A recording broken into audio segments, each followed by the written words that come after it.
Even some lawmakers acknowledge that Utah's ability to attract tourism and new businesses may be in jeopardy. Economic potential loss is exceptional. I mean, you see people coming here. The state is spending millions of dollars to lure businesses here. And when they come here and they see this blanket of yucky air, they don't want their children and grandchildren living here.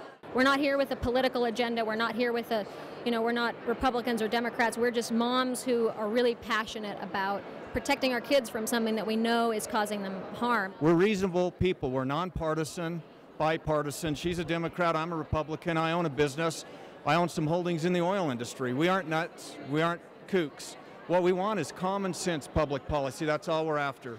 Renowned for being the most conservative state in the Union, Utah's resistance to any policy favoring the environment and public health is legendary.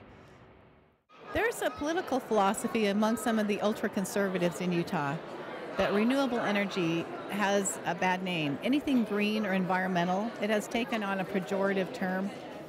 They tend to think that the word environment has some sort of, in their mind, negative connotation. You see a lot of the conservatives following that train, and so anything that looks like it might help the environment is mocked oftentimes. Certainly it's something not popular with the ultra-conservatives. You see a lot of rural legislators who are almost embarrassed to say that they support renewable energy. And I'll tell you the other thing that's sickened me since we've started this in just 4 weeks. Every time I hit a legislator or a committee member up on it, they always go to automobiles. Well, you got to cut the automobiles. Some of these pollutants come from business, from industry, but you know what? The majority of them, well between 50% and 75%, come from the cars that we drive. We do not accept that scapegoat from any legislative official. It's pathetic. The pollution they were going to bring in the petcoke plant was equal to 10,000 cars. We'll take those fights on. We cannot fight automobiles one at a time. It's not what we're going to do. We all want clean air. I don't know if you know it, but our air in this valley is much, much cleaner than it was a decade ago. And we need to continue to. It is much cleaner than it was a decade ago. That's factual, and we need to continue to our state implementation plans to improve on that.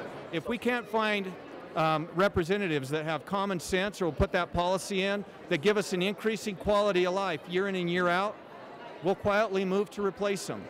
The legislature, as we anticipated, is probably going to be the last body to come and join the movement, if you will, and understand and make a commitment that we're going to clean up our air.